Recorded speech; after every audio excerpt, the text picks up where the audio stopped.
guitaristes débutants et affamés de solfège. Je plaisante bien sûr parce que rien que le mot solfège, très souvent pour beaucoup, évoque une sorte de répulsion, de peur, un peu comme le mot grammaire pour d'autres. Mais sache qu'en finalité, le solfège, c'est un peu la grammaire de la musique, et donc de la guitare. Alors tu es obligé de passer un peu par là. Je te propose de vaincre ta peur du solfège en t'apprenant d'une manière non conventionnelle, je vais me faire taper sur les doigts par les vrais musiciens, le strict minimum dont tu auras besoin pour débuter la guitare. Tu connais déjà le nom et l'ordre des 7 notes, Do, Ré, Mi, Fa, Sol, La, Si. Les notes, c'est des sons parfois graves et parfois aigus. On dit que les graves sont en bas et les aigus en haut. Alors, imagine ces notes sur un escalier. Do, Ré, Mi, Fa, Sol, La, Si. On peut dire que le Do est en bas, que le Si est en haut, le Fa au milieu. C'est pour ça qu'on utilise le terme de monter pour aller vers des aigus et de descendre pour aller vers des graves. Une parenthèse importante. Les anglophones n'utilisent pas, comme les latins, les notes Do, Ré, Mi, Fa, Sol, La, Si. Ils utilisent des lettres A, B, C, D, E, F, G. Pour t'y retrouver, tant que tu ne connais pas la lecture des lettres, Retiens que le A, c'est le La. Et écris la suite. Si, Do, Ré, Mi, Fa et Sol. Autre solution, retiens que le F, c'est le Fa. Et écris la suite. Sol, La, Si, Do, Ré et Mi. en finalité, retiens que le A, c'est le La, que le F, c'est le Fa, et tu arriveras bien à te débrouiller. Franchement, c'est assez simple pour le moment. Mais ça va se compliquer un petit peu. Juste un petit peu. En fait, les notes ne sont pas du tout 7, mais elles sont 12. Je garde l'image de l'escalier, je suis assez content de mon idée. Et cette fois, il va comporter 12 marches. Je vais même en ajouter une 13e. Entre le Do du bas et celui du haut, il y a 12 marches. On peut comparer cet ensemble à un étage, avec des marches qui existeraient au-dessus et d'autres marches en dessous. En musique, on appelle cet étage une octave. Si j'ai laissé des marches vides, c'est parce que des notes y sont cachées. En fait, entre chaque marche, il y a un demi-ton. Un demi, un demi. Ce qui signifie qu'entre le Do et le Ré, où il y a 2 marches, il y a un ton. Et c'est la même chose pour les notes qui ont le même intervalle.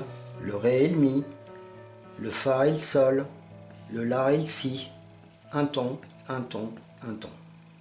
Passons maintenant aux notes cachées. Dans le sens de la montée, on va ajouter des dièses. Et la lecture se fera de la façon suivante. Do dièse, Ré dièse. Là, il y a juste un demi-ton, donc il n'y a pas de dièse. Fa dièse, Sol dièse, La dièse. Et là, c'est pareil, il y a juste un demi-ton, donc il n'y a rien à rajouter. Dans le sens de la descente, on va ajouter des bémols, qu'on lira de la façon suivante. Si, bémol, La, bémol, Sol, bémol. La, un demi-ton, change rien. Mi, bémol, Ré, bémol. J'entends déjà les petits malins qui vont me dire finalement, un Do dièse et un Ré bémol, c'est la même note. Eh ben oui. Oui, effectivement, le Do dièse et le Ré bémol, c'est la même note. Comme le Ré dièse et le Mi bémol, comme le Fa dièse et le Si bémol, comme le Sol dièse et le La bémol, comme le La dièse et le Si bémol. Alors pourquoi 2 noms différents pour une même note? En fait, l'explication est liée au solfège traditionnel, en fonction des altérations qu'il y a à la clé de chaque gamme. Passons pour le moment, t'en as vraiment pas besoin. Nous les guitaristes, on est un petit peu des rebelles du solfège et on a tendance à parler de dièse lorsqu'on monte sur le manche par rapport à l'accord d'avant et les bémols lorsqu'on descend sur le manche par rapport à l'accord d'avant. Alors voilà, un accord comme celui-là, ça c'est un Sol dièse, c'est donc aussi un La bémol. Si dans le morceau qu'on joue, avant on a un Fa, on va parler du Fa puis du Sol dièse. Mais si l'accord d'avant est un Si, ah ça y est, tempête de neige dehors, merde. Si l'accord d'avant est un Si, on va parler d'un La bémol. Dans le cas de cet accord-là, en 4e case, qui est un Sol dièse et donc en même temps un La bémol, Si la corde avant dans le morceau est un Fa, on va parler de Fa et Sol dièse.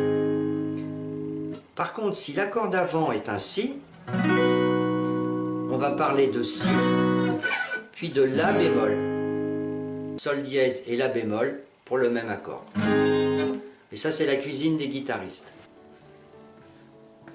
Retiens simplement l'image de l'escalier avec les marches d'un demi-ton en mémorisant qu'il n'y a pas de vide entre Mi et Fa et entre Si et Do. Les cases sur le manche d'une guitare sont comme les marches.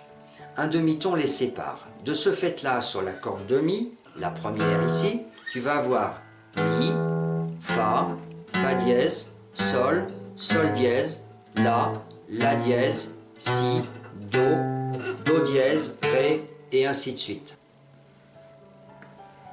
Le jour où tu démarreras les barrés, cette information te sera très précieuse, comme celle de retenir le nom des notes sur les points qu'il y a sur le plat de la guitare en case 3, 5, 7, 9 et 12. Sol, La, Si, Do dièse et Mi. Tiens, on retrouve un Mi en case 12, comme les 12 marches. C'est-à-dire qu'entre le Mi à vide, comme ça, et ici, on a bien une octave d'écart. Et comme pour l'accordage, tu as appris Mi, La, Ré, Sol, Si, Mi,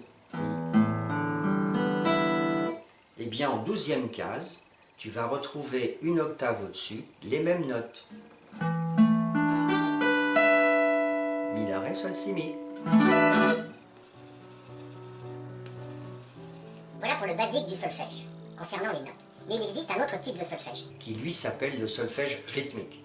Là, il est question de la division du temps, le tempo, le type de mesure, la durée des notes, des rondes, des blanches, des noires, des croches, des doubles croches, etc. Encore un langage bien rébarbatif dont je vais t'épargner d'explications et dont tu n'as pas du tout besoin pour démarrer. Je donnerai à chaque titre tutorisé les conseils nécessaires concernant justement le rythme.